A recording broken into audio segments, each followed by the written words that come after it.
আমাদের বাঙালিদের যে কোনো উৎসব মিষ্টি ছাড়া কিন্তু চলে না। আর এই মিষ্টি যদি বাড়িতেই বানানো যায় খুব সহজে তাহলে কেমন হয়? আর স্বাদ কিন্তু একদম দোকানের মতোই হবে। তাহলে চলো আজকে জিলিপি বানাই। জিলিপির জন্য 1 কাপ ময়দা, তার সাথে 2 চামচ ঘি মিশিয়ে ঠিক এইরকম কনসিস্টেন্সির একটা ব্যাটার বানিয়ে নিয়ে সেটাকে রেস্টে রেখে দিতে হবে।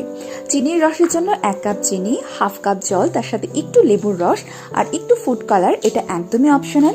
চিনি শিরাটা জাস্ট একটু আঠালো হলেই নামিয়ে নিতে হবে। এরপর ময়দার ব্যাটারের মধ্যে 1/2 চা চামচ ইনো মিশিয়ে ভালো করে মিশিয়ে এরপর পাইপিং ব্যাগে ভরে, তোমাদের কাছে যদি পাইপিং ব্যাগ না থাকে তোমরা দুধের যে কোনো প্যাকেট নিতে পারো।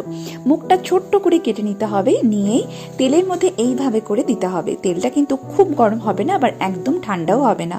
গরম তেল থেকে জিলিপিগুলোকে তুলে গরম চিনির শিরায় ডুবিয়ে নিতে হবে 2 থেকে 3 মিনিট। এরপরে রেডি হয়ে যাবে একদম পারফেক্ট দোকানের মতো